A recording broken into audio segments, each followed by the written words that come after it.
Elizabeth mandou matar Maria Stuart? Essa decisão ela nunca superou.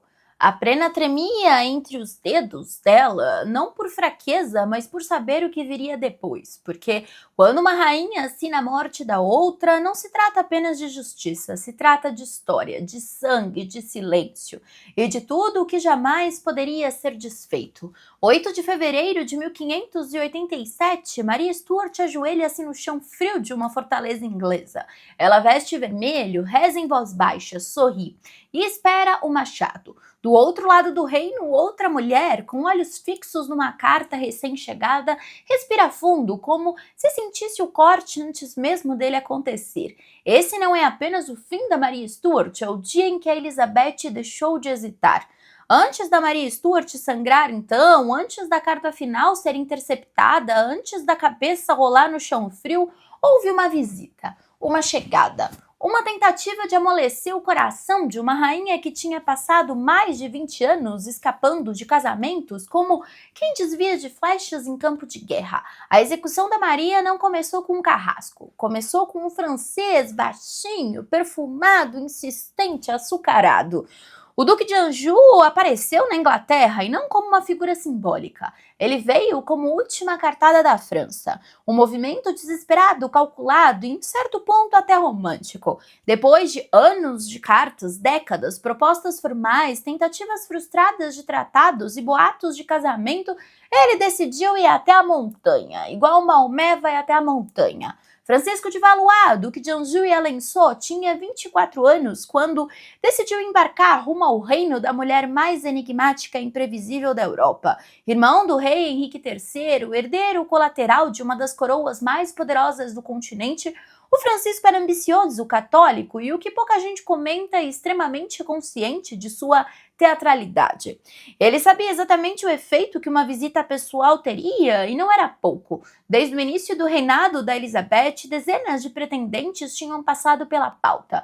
Príncipes alemães, arquiduques austríacos, nobres espanhóis e até outro candidato inglês. Mas todos, sem exceção, foram mantidos a uma distância segura, inclusive o Francisco, que já tinha proposto o casamento por carta pelo menos 4 vezes. A novidade agora era a presença. Ele vinha em pessoa, sem convite formal, sem segurança de resposta, só com flores, promessas e um navio carregado de intenções. E quando o conselho da rainha soube, o caos começou. A chegada do duque foi digna de uma entrada de novela da Globo em horário nobre. Em janeiro de 1581, os navios franceses atracaram discretamente na costa, mas o sigilo durou pouco. Rapidamente, as comitivas locais perceberam que algo grande estava por vir. Mais de 300 homens, carruagens douradas, estandartes com o brasão francês e caixas, muitas caixas, carregadas de presentes, tapetes orientais, perfumes raros, livros encadernados, espelhos venezianos, tecidos bordados com fios de prata. Era como se a França tivesse mandado sua versão de um dote, só que em desfile. O próprio duque não usava coroa, claro, mas trajava um gibão de veludo púrpura, com pérolas, junto com um colar com um medalhão do arcanjo Miguel. Ele sabia que, mais do que nobreza, o que precisava oferecer a Elizabeth era espetáculo. Londres parou.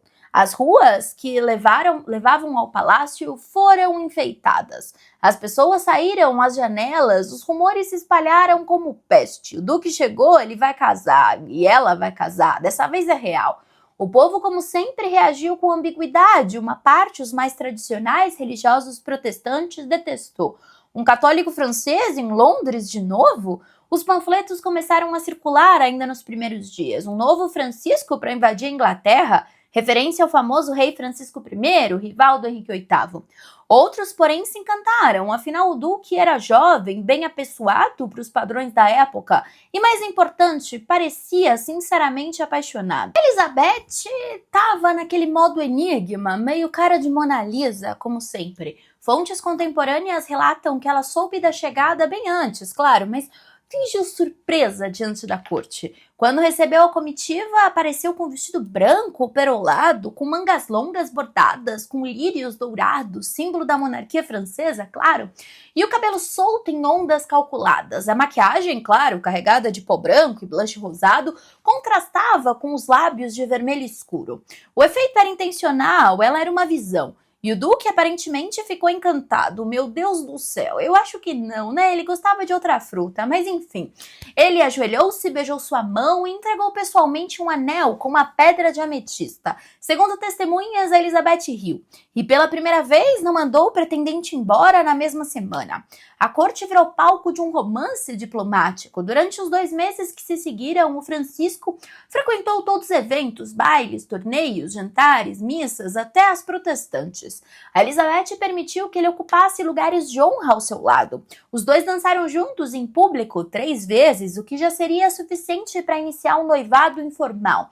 Ele a presenteou com uma caixa de joias francesas que pertenceram à mãe dele, a Catarina de Médici.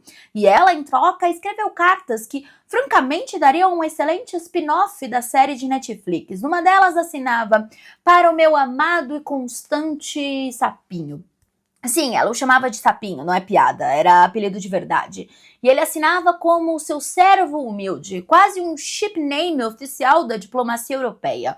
Mas enquanto eles dançavam, o conselho revirava os olhos, porque por mais que o Duque fosse encantador, ele era, sim, a certo ponto. O fato é que ele era católico, isso para um trono protestante, pós-excomunhão do Papa, com metade da Europa esperando um pretexto para invadir, era basicamente suicídio político. Washington entrou em pânico, Cecil ficou doente, literalmente, ele teve uma febre que o deixou fora da corte por semanas. O parlamento entrou em modo ofensivo. Sermões públicos começaram a bater na tecla do perigo francês. E começaram a aparecer sátiras impressas com desenhos de sapos sentados no trono inglês. O povo não perdoa, né? Eles não viam um romance, eles viam uma traição. E aqui entra o dilema. Elizabeth não esperava que ele viesse, não dessa forma, não com essa intensidade. Ela estava acostumada a dominar o jogo, a manter a distância, a controlar o ritmo, mas com Francisco ali, sorrindo, presente, disponível, a coisa mudou de figura. Pela primeira vez, ela foi surpreendida. Fomos surpreendidos, Batman. Pela primeira vez, ela não teve tempo de construir a própria armadura antes do ataque. E o pior, o ataque não veio como inimigo, veio como elogio, presente e cortejo. Isso para ela era mais difícil de resistir. A guerra ela sabia travar, o amor era mais perigoso. E todo mundo viu, o povo viu. Até os embaixadores estrangeiros relataram nas cartas à Espanha e ao Sacro Império que Elizabeth estava mais próxima do que nunca de aceitar um casamento. Um deles escreveu: "Se ela ceder, será agora, se não o fizer, nunca mais." E não estavam errados, era o auge do flerte. O ponto mais alto da tensão, ela estava nas mãos de um dilema que não era só político, mas pessoal. Se aceitasse, podia unir forças com a França, garantir segurança militar contra o Felipe II e talvez garantir uma linha sucessória própria, mas perderia o apoio da maioria protestante, corria o risco de ver sua popularidade, evaporar. E o que poucos entendem, perderia o controle. A Elizabeth nunca entregou o controle, nem por amor, nem por nada.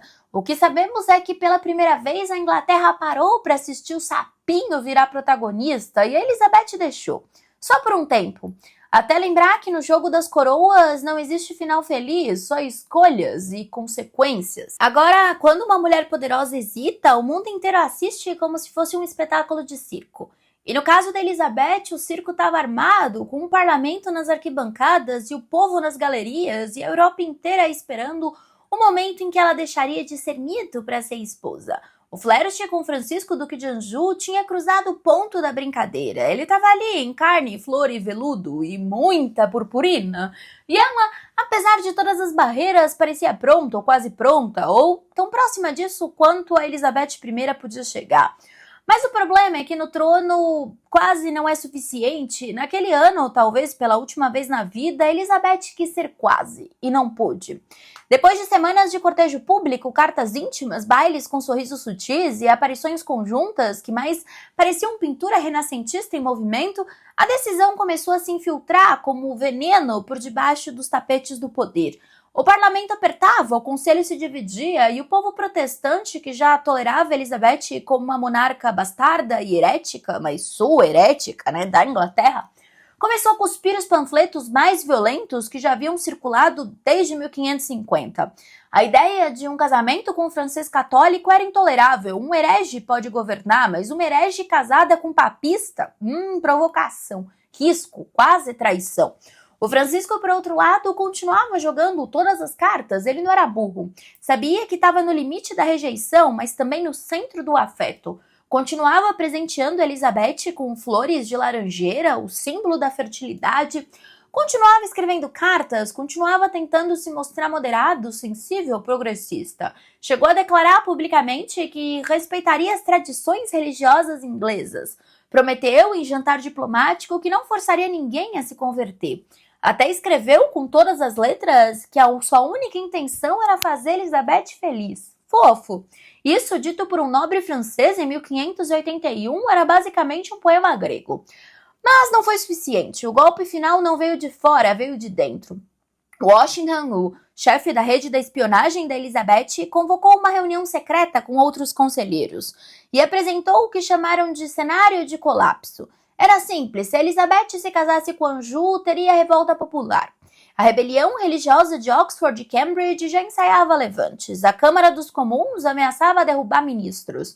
Os puritanos mais radicais começaram a falar em substituição legítima, ou seja, forçar Elizabeth a abdicar em nome de outro herdeiro protestante. Tudo isso era apenas teoria, mas Elizabeth sabia o que bastava para a teoria virar flecha. Ela já tinha visto acontecer com a mãe e com a prima Mary, e aí ela parou.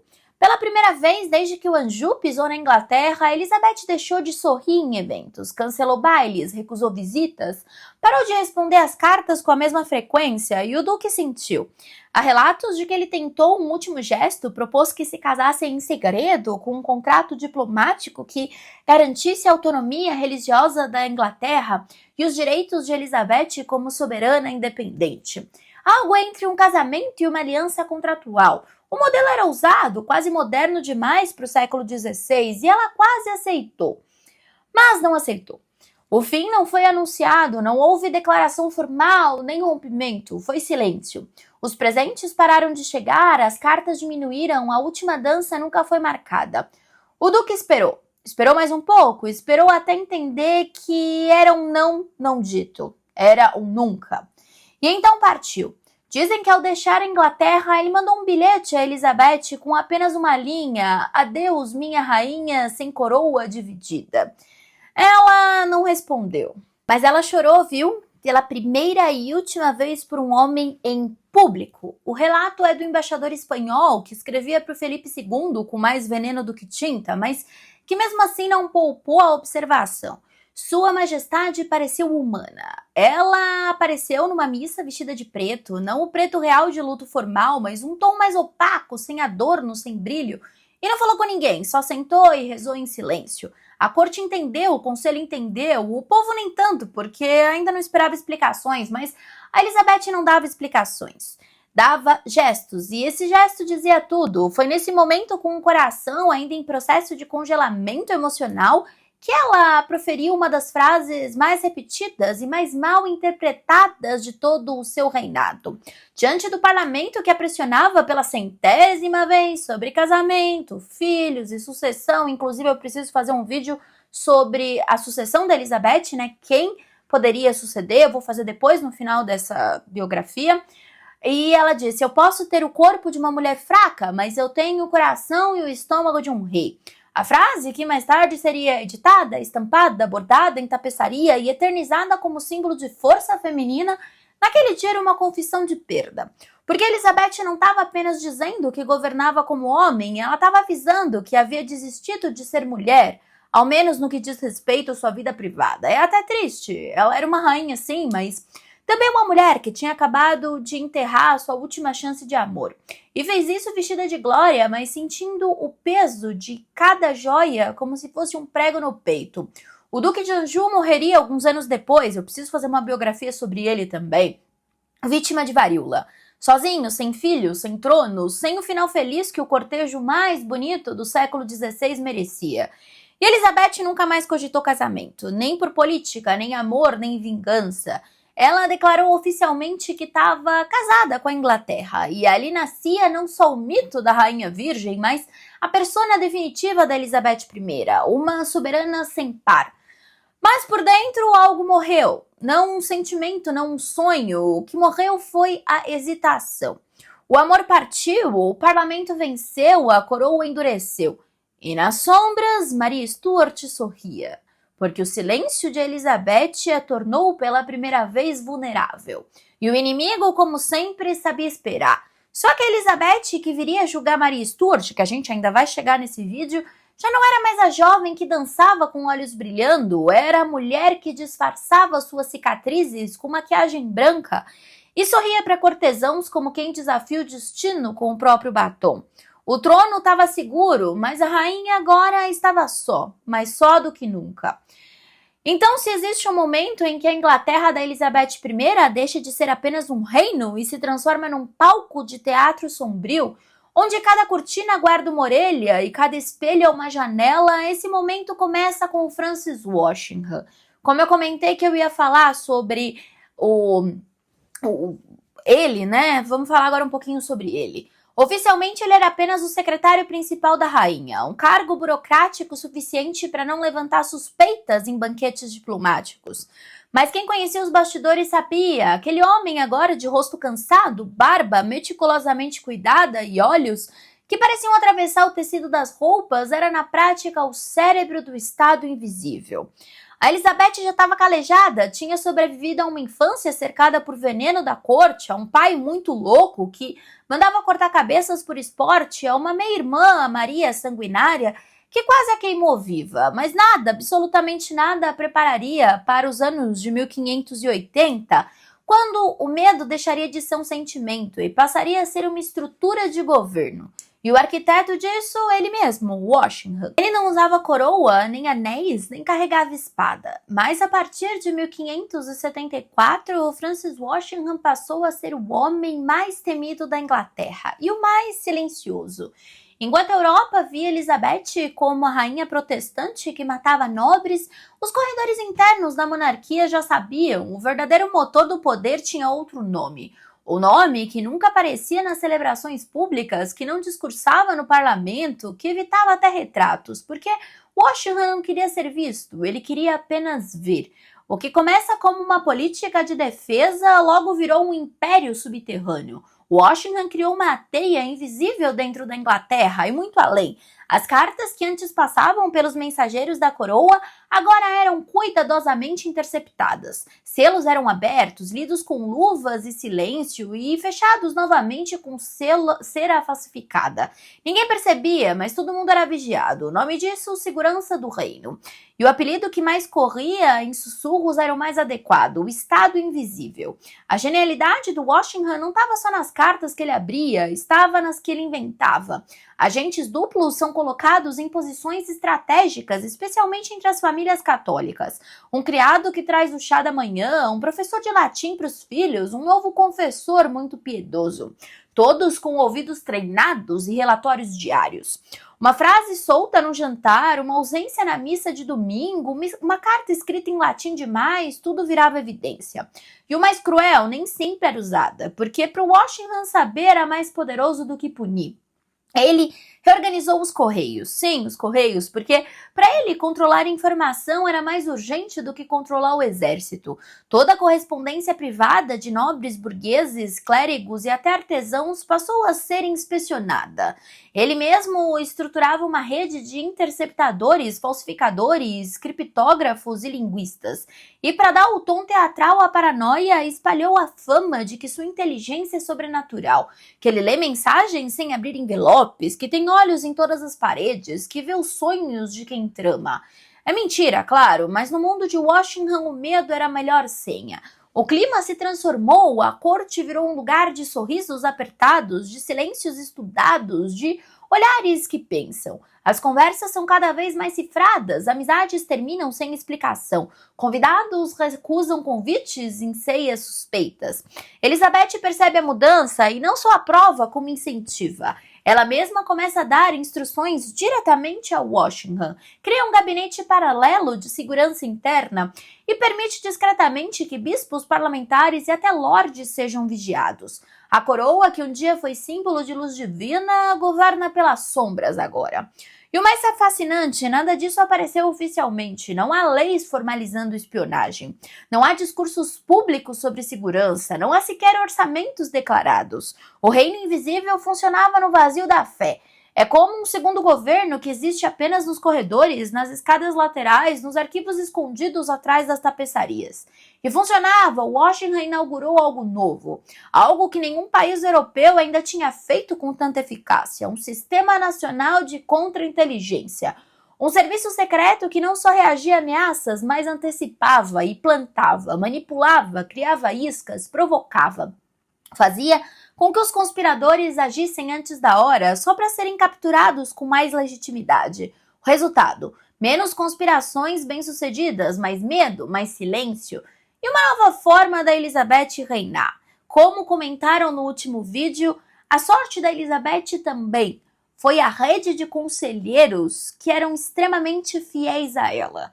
Talvez ela tivesse perdido a coroa ou ter passado a coroa para outro protestante, mas eles foram muito bem eficazes. O Washington e o Cecil, que seria o primeiro-ministro da época, eram extremamente eficazes. Elizabeth não precisava mais de tropas em todas as cidades. Ela precisava apenas que todos soubessem que poderiam estar sendo vigiados.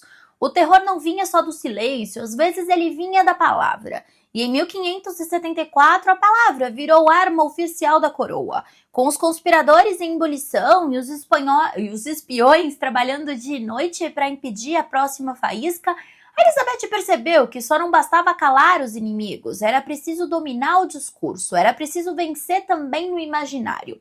E para isso ela transformou a própria imagem em uma espécie de religião alternativa, um culto à autoridade protestante, um evangelho de Estado. As primeiras prisões aconteceram no norte, mas logo se espalharam, tropas da coroa começaram a invadir casas no meio da madrugada, sob denúncias anônimas.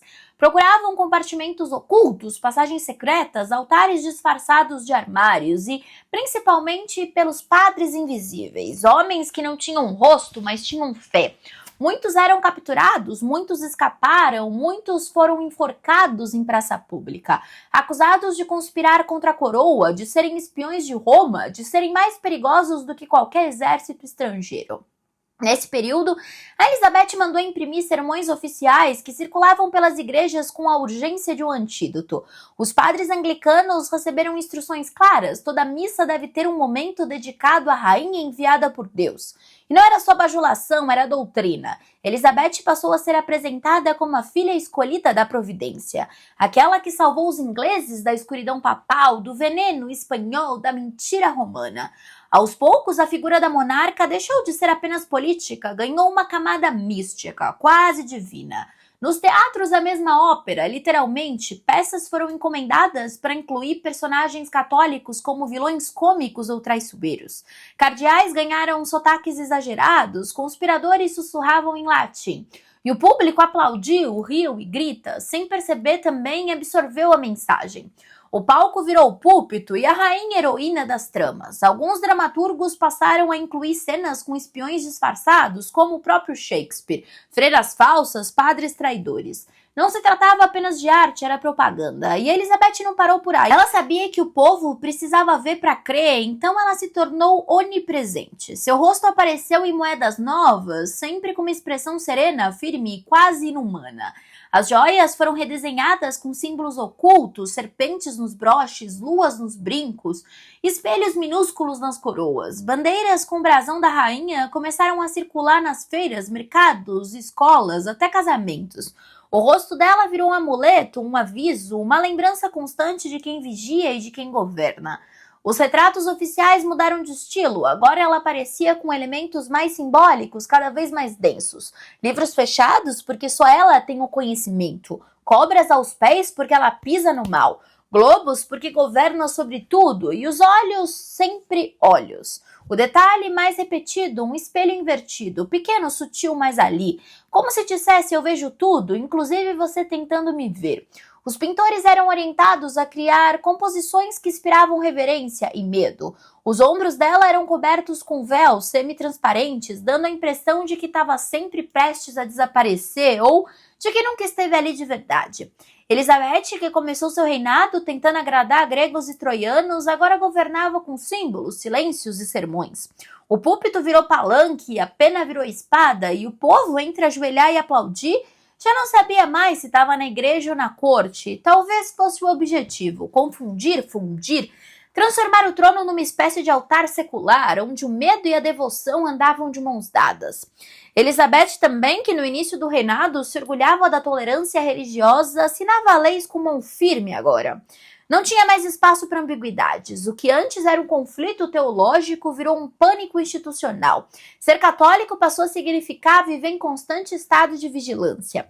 As famílias mais tradicionais se escondiam relicários nos porões, construíam esconderijos de padres nas paredes das mansões, instruíam os filhos a nunca falar latim fora de casa. A religião para eles não era mais uma escolha, era uma operação de guerra. Mas não pense que tudo isso enfraqueceu a resistência, ao contrário, o cerco só aumentou o heroísmo de alguns. Histórias de padres mártires começaram a circular em manuscritos clandestinos. Panfletos são impressos em colégios do continente, enviados em barris de vinho. Algumas famílias católicas ricas financiavam viagens e resgates. Havia um sentimento crescente de quanto mais a rainha perseguia, mais santa a causa parecia. Quanto mais padres morriam, mais seus nomes viravam lenda. Vocês repararam que minhas cachorras estão aqui no vídeo de hoje? Então, Washington, por sua vez, observava tudo, anotava, reagia e expandia sua rede. Colocou informantes até entre os próprios criados das casas nobres. Os espelhos agora escutavam, os livros escondiam mensagens, os confessionários viravam armadilha. O Estado virou uma teia e cada padre capturado era mais um fio que se revela. A guerra já não era só de religião, era de percepção, de paranoia e, de acima de tudo, de controle. E não era só cartas que ele lia pessoas. Oi, gente. Sabia que o padre recém-chegado da França sorria demais para uma Inglaterra que queimava crucifixos? Sabia que a criada que bordava panos com brasões escoceses não fazia isso por estilo? Sabia que o barão de rosto pacífico tinha um irmão escondido num convento do Unai? Ele anotava tudo com tinta invisível às vezes ou com memória. Washington era o tipo de homem que, se precisava te encontrar uma vez só para saber quando você ia mentir na próxima.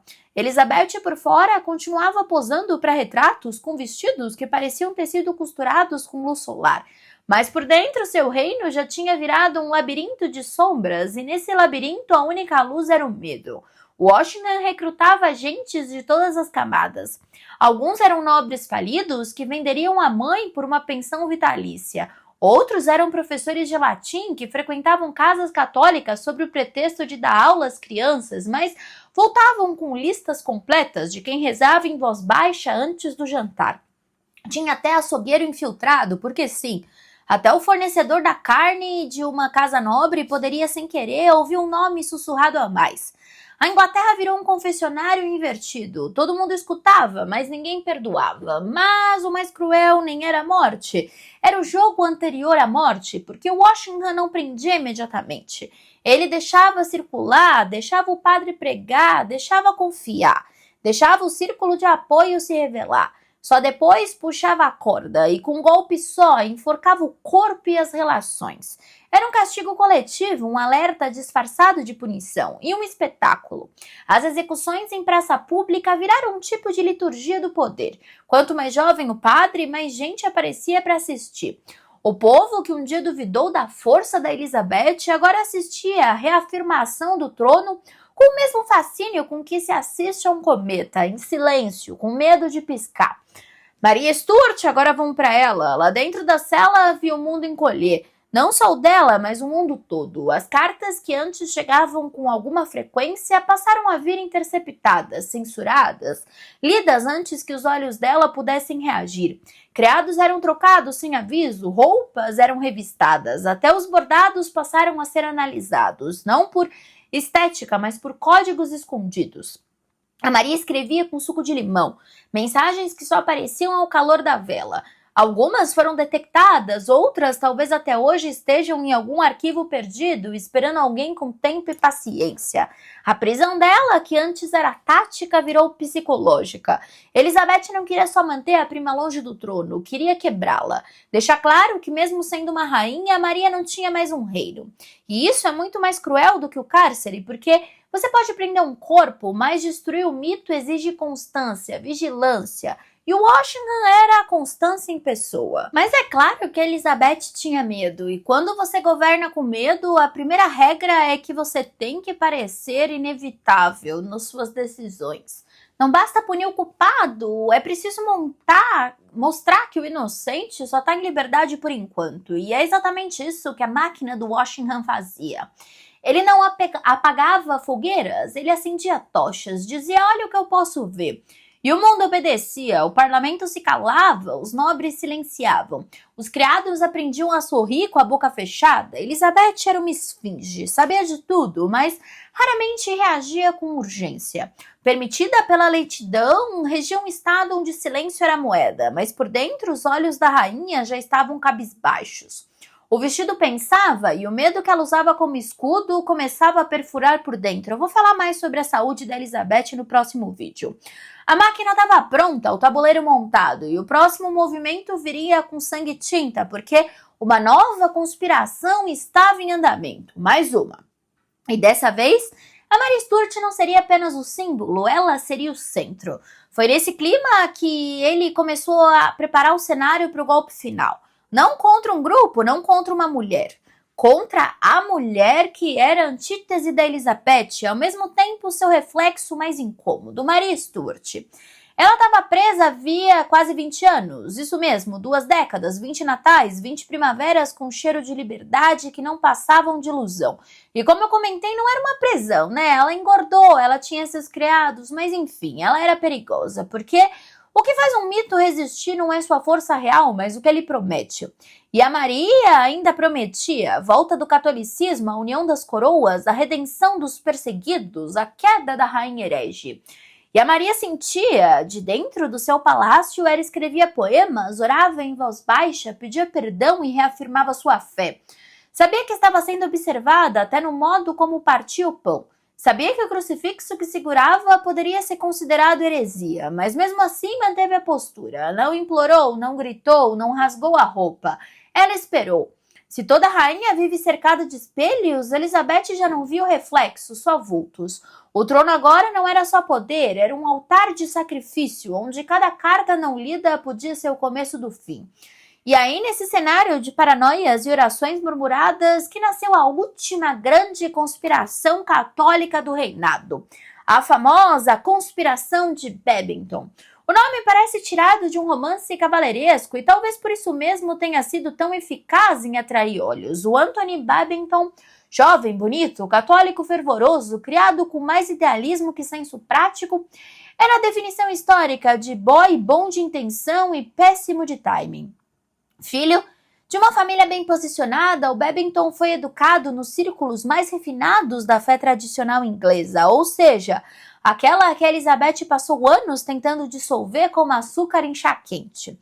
Mas ele era mais do que um jovem frustrado com a reforma. Ele cresceu obcecado pela Mary Stuart. Nunca a viu, nunca falou com ela, mas se dizia devotado ao seu sofrimento. O tipo de devoção que nascia entre páginas de livros religiosos e panfletos clandestinos e que precisava desesperadamente de um gesto, um ato, um sacrifício.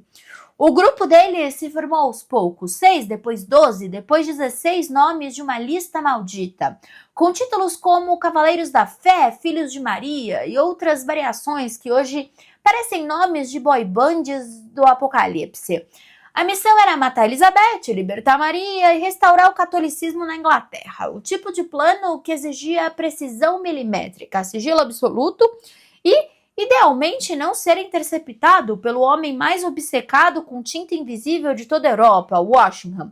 Spoiler, tudo falhou, porque desde o primeiro suspiro da conspiração, Washington já estava assistindo. A correspondência era feita através de barris de cerveja. Barris enviados ao castelo onde a Maria estava lá presa, com compartimentos secretos contendo cartas em código escritas com símbolos ocultos e referências a santos e salmos. Um verdadeiro trabalho de criptografia medieval. O problema é que cada barril era aberto antes de chegar às mãos da Maria, cada um deles. O conteúdo era copiado, traduzido, decifrado e enviado de volta intacto. A Maria, coitada, entre boas aspas, né? Acreditava que finalmente tinha conseguido burlar a vigilância e respondia com fé, cuidado e códigos próprios, mas respondia. e entre uma frase religiosa e outra deixava escapar a aprovação, entusiasmo ou, no mínimo, tolerância com o plano. E então veio a carta fatal. Datada de 17 de julho de 1586, ela chegou dobrada, com extremo cuidado, escrita em código, escondida dentro de uma rolha de um barril de cerveja. A cada movimento já era todo previsto pelo Washington. A tinta usada pela Maria era invisível a olho nu, né, como eu comentei, mas o papel, ao ser aberto e exposto à luz, trouxe frases cifradas, referências religiosas sutis, e uma linguagem que, embora não dissesse mate a Elizabeth com todas as letras, deixava escapar aprovação, expectativa e um certo tom de bênção política. Ela escreveu: confio nos irmãos da fé para que façam o que deve ser feito, e completou: para libertar esse reino da tirania herética. A carta foi interceptada, decifrada, copiada e enviada adiante como se nada tivesse acontecido. A Maria nunca soube que já tinha sido condenada antes mesmo da tinta secar. E aqui vale o parênteses. Muitos estudiosos modernos acreditam que essa carta foi manipulada. Talvez não forjada totalmente, mas adulterada o suficiente para garantir que a Maria parecesse culpada, mesmo que não tivesse dito nada direito. A famosa frase "ela escreveu sim" pode ter sido em parte escrita a quatro mãos, a da Maria e do Washington. De todo modo, para o Conselho Real bastou. Quando Elizabeth leu ou foi informada da leitura da carta, o teatro acabou. Não tinha mais como fingir que a Maria era apenas uma prisioneira decorativa. Não tinha mais como sorrir em banquetes enquanto padres enforcados sussurravam nos becos de Londres. Não tinha como manter o título de Rainha Virgem se seu reino se preparava para ser estuprado pela fé rival. O conselho se reuniu em choque, ou melhor, em alívio, porque muitos ali já esperavam esse momento há muitos anos. A voz que antes sussurrava "espera", agora gritava "ação". Até os moderados, os diplomatas, os poetas da política pediram a cabeça da Maria. E a Elizabeth ficou quieta, porque pela primeira vez o dever falava mais alto que o orgulho. A morte não era mais uma escolha pessoal, era uma exigência institucional. Ela já não podia decidir se queria ou não matar. A questão agora era apenas como encenar a decisão. E o primeiro a falar, claro, foi o William Cecil, que desde o nascimento político da Elizabeth sussurrava nos bastidores, como se fosse a própria consciência da rainha. Ele disse com a frieza de quem já sepultou muitas dúvidas: Majestade, se ela conspirou, não é mais sua prima, é sua inimiga. E a sala concordou, não com aplausos, mas com olhos que gritam: agora ou nunca.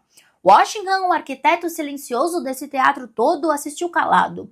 Não sorriu, não se vangloriou, ele sabia o peso do que causou, porque a verdade é que naquele momento a Maria Stuart já estava condenada, não só pelo conteúdo da carta, mas por ser ela, porque ela era o nome que ainda fazia padres se ajoelharem no silêncio, era o rosto que aparecia em altares clandestinos, era o símbolo de que a Elizabeth poderia sim ser substituída. O Anthony Babington, coitado, mal teve tempo de entender a dimensão do que tinha feito.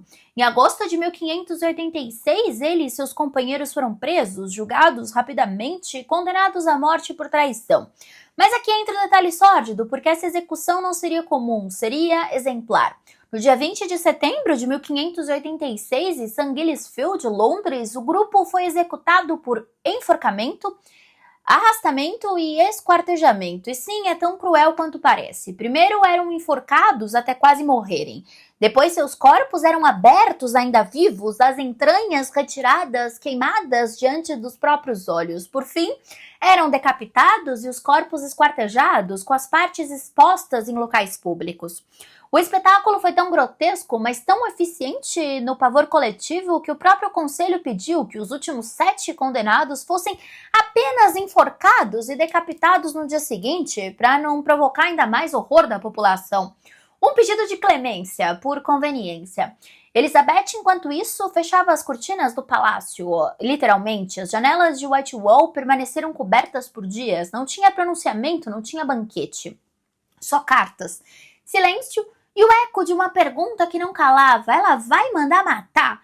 Maria Stuart, lá em Foringham Castle, foi informada da prisão do Babington e da descoberta da sua carta. Relatos indicam que ela ficou em silêncio por minutos, encarando a parede. Quando finalmente falou, teria dito apenas, então, acabou. Porque ela sabia, não bastava mais negar, não bastava chorar. A única coisa que restava agora era o julgamento, e ela, que um dia reinou sobre tronos escoceses e salões franceses, agora ia sentar no banco dos réus.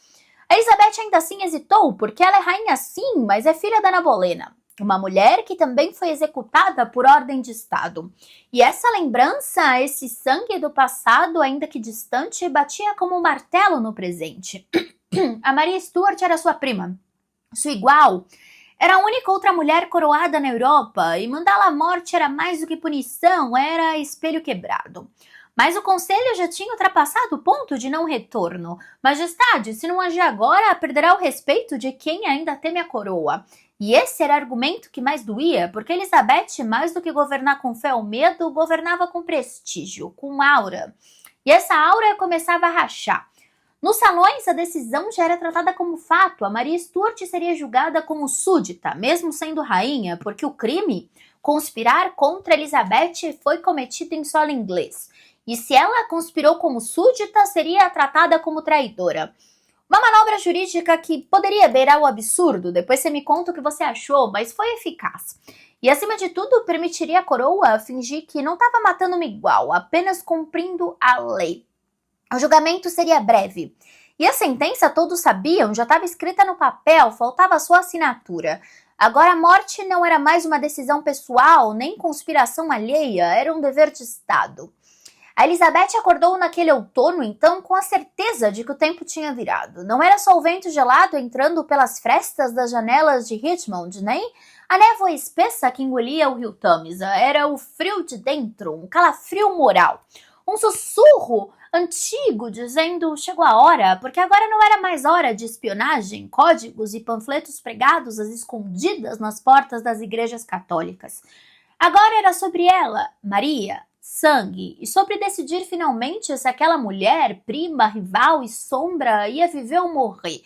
E não tinha mais desculpa, não tinha mais muralha de papel, nem diplomacia florentina, nem tempo para adiar o inevitável. Eu acho que a Maria sim era culpada, porque ela disse então acabou, né? Mas depois você me fala.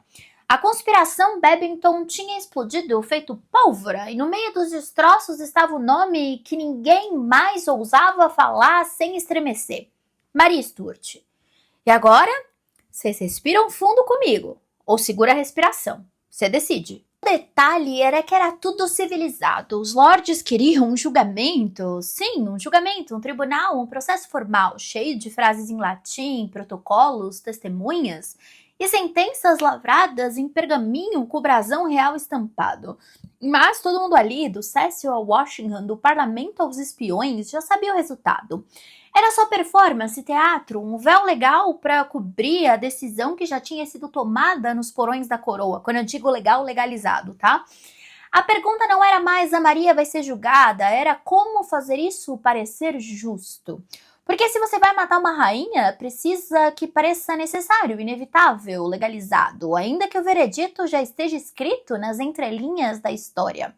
Só que tem um detalhe, a Maria Stuart era rainha, e não só rainha, era consagrada, reconhecida, ungida com óleo sagrado.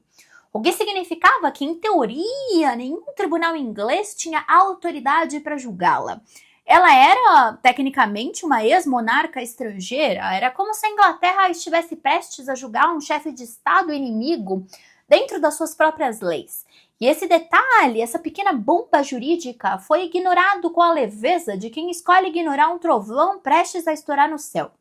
O argumento oficial era simples e cínico. Ela estava em solo inglês, logo está sujeita às nossas leis. Mas nos bastidores todo mundo sabia. Era um caso super excepcional, um crime de Estado sendo tratado com cortinas abertas para fingir que era legítimo. A corte foi formada por 36 juízes, homens que em sua maioria já tinham jurado lealdade eterna a Elizabeth e sabiam muito bem o que se esperava deles. O julgamento foi marcado para outubro de 1586. Na manhã do julgamento, a Maria foi acordada antes do sol nascer. O quarto dela ainda cheirava a pedra úmida e vela queimada. Ela se vestiu com a ajuda de suas damas, escolheu um vestido escuro, de veludo espesso, com gola alta e punhos rendados, roupas que lembravam o tempo em que era soberana, não vista como prisioneira. Quando atravessou o corredor, o som de seus passos misturavam-se ao ranger das portas e ao sussurro dos guardas. O salão principal do castelo de Fortenhingen tinha sido transformado num tribunal improvisado. As janelas estavam fechadas, o ar era abafado e o chão de madeira amplificava cada movimento. Esses 36 homens estavam sentados diante dela, lordes, juízes, conselheiros. A Maria manteve a cabeça erguida. No começo ela se recusou a cooperar, disse em voz firme que não reconhecia aquele tribunal. Sou rainha, não súdita, só presto contas a Deus. Mas ninguém ali estava esperando justiça, eles esperavam a confirmação que o veredito já estava pronto. A carta de Babington foi lida como peça central da acusação. Cada frase foi pronunciada de forma lenta, como se o próprio eco quisesse cravar os pregos da condenação.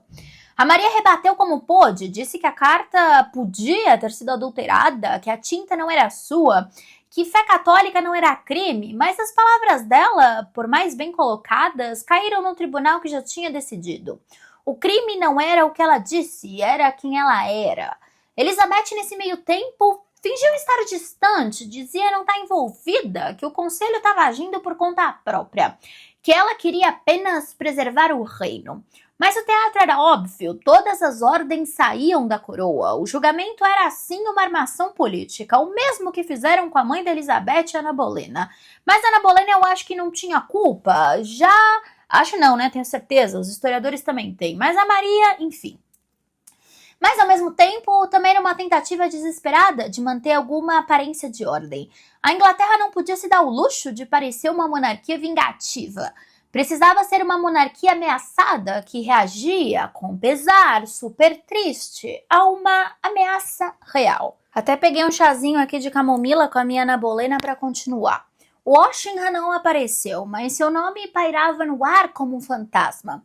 Foi ele que conseguiu interceptar a carta que colocava Maria no centro dessa conspiração. Foi ele que arquitetou todo o esquema que levou a Maria também a baixar a guarda, que plantou espiões em todos os níveis do castelo, que decifrou os códigos, que com a paciência de um monge e a frieza de um carrasco criou a armadilha perfeita. A Maria caiu nela, ou talvez tenha se deixado cair, talvez soubesse que não tinha mais nada o que fazer, talvez tenha escrito aquelas palavras sabendo que elas estavam sendo lidas, ou talvez no fundo queria colocar tudo em risco, mas isso só ela sabia. O que o tribunal tinha era uma carta com instruções, nomes, um plano e a assinatura da Maria. Gente, o mais irônico de tudo é que a Maria foi brilhante no tribunal. Defendeu-se com dignidade, lógica e inteligência. Lembrou aos juízes que estavam prestes a abrir um precedente histórico. Julgar uma rainha consagrada por crimes políticos, que esse julgamento podia ser usado no futuro contra qualquer monarca, e que se ela fosse condenada por conspiração, a Elizabeth também poderia um dia ser julgada por conspiração por seus inimigos. Mas os homens à frente do tribunal não estavam interessados em coerência jurídica. Estavam ali para confirmar o veredito que o medo já tinha escrito. Quando o julgamento terminou, não teve surpresa. Maria foi considerada culpada, não só culpada, perigosa, uma ameaça em forma de mulher. Uma figura que precisava ser eliminada antes que virasse mártir, porque esse era o medo real. A Maria viva era um problema, mas a Maria morta podia virar lenda, uma Joana d'Arc escocesa, uma mártir da fé católica, uma santa rebelde. E esse fantasma era tão grande quanto a conspiração real, e por isso Elizabeth hesitou. E aí que o julgamento virou dilema, porque o tribunal já tinha feito sua parte, o conselho estava pronto para execução. Só faltava a ordem ser assinada pela Elizabeth. E ela não conseguiu de imediato. Desculpa, gente, minha garganta. Ela chorou, fugiu do assunto, se trancou no quarto. Discutiu com Cecil, com Washington, com Dudley, culpou os outros. Ela culpou Maria, mas no fundo sabia que estava prestes a matar uma igual. Uma mulher que também tinha sido criada para governar, que também tinha sido amada e traída, que também tinha sido feita refém. por causa do próprio sobrenome e, acima de tudo, sabia que estava prestes a entrar na história como a rainha que matou outra rainha. Enquanto o veredito circulava em silêncio, a diplomacia entrava em combustão. A França ameaçava romper tratados, o rei escocês, o filho da Maria, escreveu cartas em tom de súplica. Ele não ordenou, não fez nada, só pediu que poupasse a mãe. O Papa enviava emissários secretos, a Europa prendia a respiração e Elizabeth hesitava, não porque duvidava da culpa da Maria, mas porque sabia do peso, sabia que aquela assinatura não era só um ato jurídico, era um gesto irreversível. Um abalo no imaginário, um aviso para o mundo, se até a rainha morre, ninguém está a salvo. A ordem ficou em cima da mesa por semanas. Literalmente, os documentos estavam prontos, o veredito assinado pelos lordes, a carta com a sentença selada. Só faltava o toque final, a caligrafia real, a confirmação de que Elizabeth, a mulher que passou a vida inteira defendendo sua soberania, agora colocaria outra mulher no caminho da decapitação. E ela travou. Porque o que estava em jogo não era só a Maria. Também era o significado do próprio poder, como eu já comentei. Assinar aquela ordem seria admitir que nenhuma coroa era inquebrável. E para isso, para alguém que governava pela áurea quase mística da inviolabilidade, era quase como tirar do próprio trono essa redoma de vidro que ela própria tinha construído. A Elizabeth fazia o que podia para adiar. Escreveu discursos, pediu revisões do processo, consultou astros, advogados e fantasmas pessoais, talvez a mãe e o pai, né? A verdade é que ela queria que alguém decidisse por ela, mas o conselho já tinha feito o máximo, a máquina do Estado estava girando e o mundo estava assistindo e esperando. Foi nesse impasse que entrou o nome mais controverso desse episódio todo, Davidson, o secretário de Estado. O homem que só queria seguir ordens, mas que virou por um breve momento o bode expiatório real. Porque dizem algumas fontes que a Elizabeth, num gesto ambíguo, disse que sim, podia preparar a carta de execução, mas não disse mande, não disse execute. E outros dizem que ela assinou no meio de vários papéis. Enfim, mas o conselho, cansado, com medo, com raiva, interpretou o gesto como autorização. E a ordem foi despachada porque ela assinou. No dia 1º de fevereiro de 1587, a Maria foi oficialmente condenada à morte. Em 8 de fevereiro, a sentença cumprida. A execução foi marcada para o mesmo castelo, Fortingham, onde ela passou seus últimos dias. Amanhã daquele dia amanheceu cinza. O frio parecia vir de dentro das paredes. A Maria Stuart acordou antes que os guardas viessem buscá-la. Dizem que não dormiu a noite toda.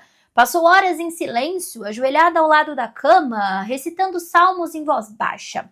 Quando as primeiras luzes atravessaram as frestas da janela, ela se levantou devagar. As damas de companhia trouxeram a última refeição, um pequeno pão, um cálice de vinho tinto e um figo seco. Ela agradeceu, mas quase não comeu. Molhou os lábios no vinho e disse: hoje minha alma jantará em outro lugar. Em qual lugar? A gente não sabe. Então, pediu vestido. Vermelho, veludo profundo, pesado, com mangas largas e rendas finas. Era a cor dos mártires católicos, a cor do sangue e da fé. Sob o vestido, uma saia de cetim preto e uma cruz de prata presa ao peito. O cabelo preso com fita de veludo. Nenhuma coroa, mas toda a dignidade de uma rainha. Enquanto as criadas ajudavam a se vestir, uma delas chorou. A Maria pousou a mão no ombro da moça e disse: não chore, isso não é o fim, é a liberdade. O som das chaves ecoou, o oficial anunciou que estava na hora. A Maria pediu um instante, abriu a pequena Bíblia em latim, beijou a capa e aguardou junto ao coração. O corredor estava gelado, o ar espesso, cada passo ecoava como se o castelo inteiro respirasse com ela. Quando entrou na capela montada para execução, o silêncio era tão denso que até o rangido da madeira parecia oração. No centro, o cadafalso de tábuas escuras. Ao lado, o carrasco, vestido de preto, o rosto coberto por um capuz simples. Ele tremia. A Maria subiu os degraus com ajuda, não por fraqueza, mas porque o peso do vestido a impedia de subir rápido. Ao chegar no alto, olhou para os presentes e recusou os serviços do carrasco para tirar seu véu e suas joias. Ela fez isso com as próprias mãos. Aí ela também entregou os seus pertences às suas damas de companhia e pediu que ninguém chorasse. Disse em voz clara que perdoava seus inimigos, inclusive a rainha. O tom era firme, mas sem ódio. O perdão, claro, era uma faca de dois gumes, porque ao perdoar ela se colocava acima, ela se fazia santa, é claro que ela sabia disso. Ela também pediu que a deixassem rezar. Aí ela se ajoelhou no bloco de madeira. Ajoelhou como quem faz uma promessa, não como quem se rende. O crucifixo brilhou no último raio de sol que atravessou a janela. Agora se segura na minha mão. E agora a parte mais triste, porque eu não acho triste a morte da Maria, mas vamos lá. O cachorrinho. No meio de todo o silêncio, esse som inesperado, um choro abafado baixinho. Quando a Maria ajoelhou-se, algo se mexeu por baixo das saias. Um guarda se aproximou confuso e todos viram. De dentro da bainha do vestido saiu um cachorrinho branco maltês. Ele tinha se escondido ali a noite inteira, enrolado no tecido da dona, como se pressentisse que aquele seria o último lugar onde poderia dormir em paz. Maria não se assustou, apenas sorriu com ternura, afagou o focinho dele e sussurrou: "Shh, ainda não é sua hora." O cachorrinho permaneceu ali imóvel, aos pés do cadafalso, enquanto a Maria era preparada. O carrasco se aproximou, o lenço foi amarrado sob os olhos dela e por um segundo o salão inteiro pareceu parar de respirar. Primeiro golpe, errado, cortou, mas não separou da cabeça. Um murmúrio atravessou o público, o segundo golpe também falhou. Só no terceiro veio o silêncio completo. A cabeça caiu, o corpo tombou, ainda envolto no vestido vermelho.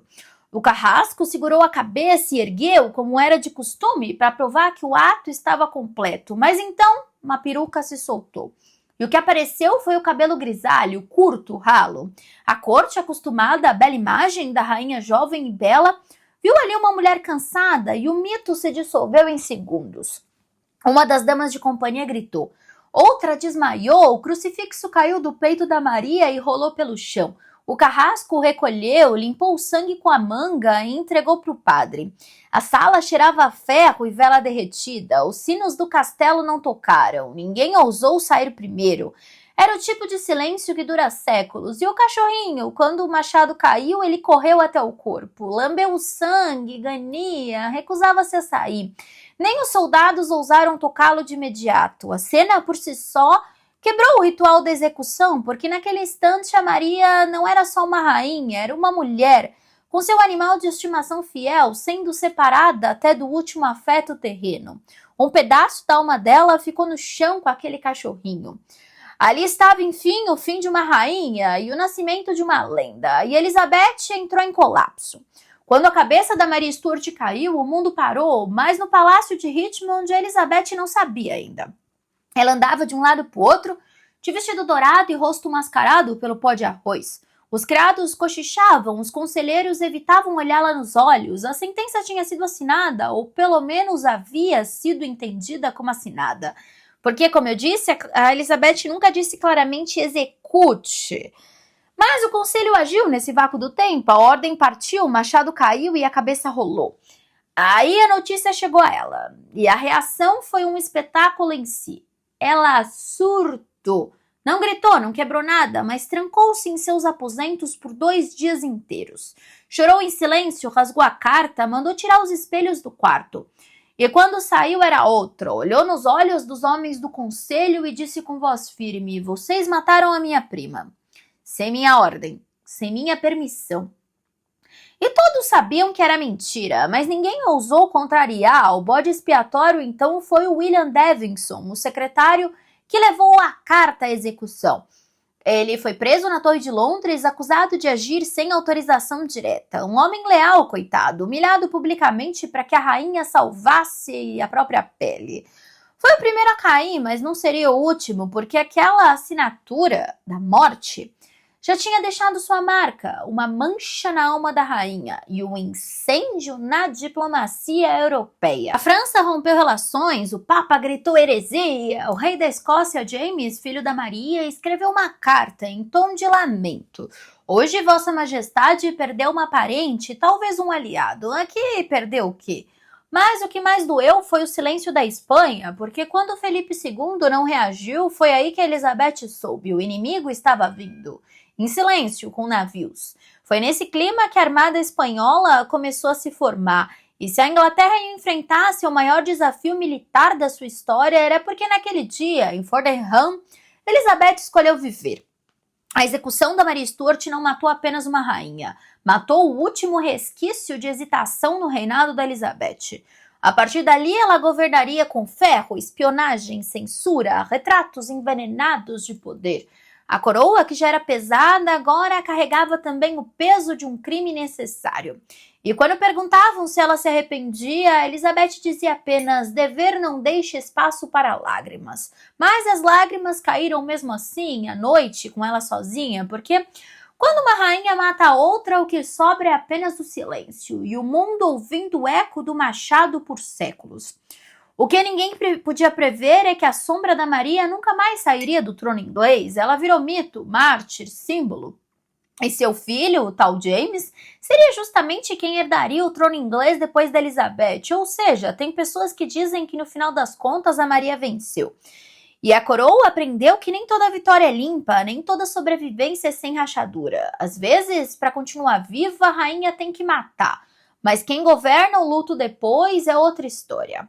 E é aqui, entre os ecos da lâmina e o silêncio desconfortável do trono, que a gente encerra esse capítulo. Elizabeth sobreviveu. Politicamente, ela venceu, eliminou a rival, manteve o trono, garantiu que o futuro imediato fosse protestante inglês e sob seu nome. Mas a que custo? Porque a cabeça da Maria não caiu só no cepo, ela caiu na diplomacia europeia como uma bomba com data vencida.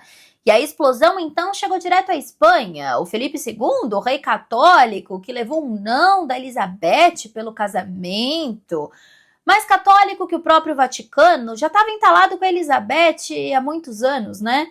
Ele estava guardando esse ranço, então, como eu acabei de comentar, desde 1558, quando a irmã da Elizabeth, a Maria Tudor, a esposa oficial dele, morreu.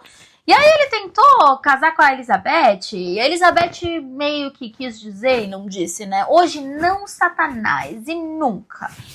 Foi elegante e firme, com cara de quem tá te servindo veneno num cálice de ouro. E depois disso veio a excomunhão da Elizabeth, o rompimento com Roma, o incentivo à pirataria de ingleses contra navios espanhóis, o apoio a países protestantes, lá nos Países Baixos, né? Enfim, o homem já estava um caldeirão prestes a ferver. E aí, quando ele soube que a Maria Stuart tinha sido decapitada por ordem da herege ruiva, o cara não teve mais freio, foguete não tem ré. Ele enxergou a oportunidade de transformar a dor em guerra santa, organizou a maior frata que a Europa já tinha visto, mandou pintar brasões, carregar bíblias, encher os navios de bênçãos, armar soldados com fé e aço, tudo com um objetivo: invadir a Inglaterra. Depois Elizabeth restaurar o catolicismo com o selo do Papa, uma espécie de reset divino no reino anglicano. A missão era chamada de Invencível Armada. O nome já entrega o ego, né? Só que no próximo episódio a gente vai ver como essa tal de armada não era tão invencível assim. O mar se revoltou, os navios afundaram, os ingleses resistiram com astúcia. E até o clima ficou do lado da rainha. Foi um desastre para a Espanha e uma vitória simbólica para Elizabeth, que, veja bem, nem precisou entrar em batalha. Então é assim que a gente encerra esse episódio, com sangue nas mãos, luto nos salões e guerra cruzando o Canal da Mancha. Segura o fôlego, porque o céu vai desabar e a coroa vai flutuar. E eu espero que você tenha gostado desse vídeo. Se você gostou, lembra de se inscrever no canal. Aqui o cafezinho nunca esfria e as intrigas da história são sempre servidas quentinhas para você. Curte também, compartilha, manda pro amigo que gosta de história, pro que não gosta de história e pro que acha que a Maria Stuart era uma santa. Ha, ha, ha. Temos vídeos novos de segunda a sábado às 8 horas da noite. Amanhã é quarta, amanhã é o meu descanso. Um beijo e até quinta, que a armada tá chegando. Pro próximo, Steph Flix.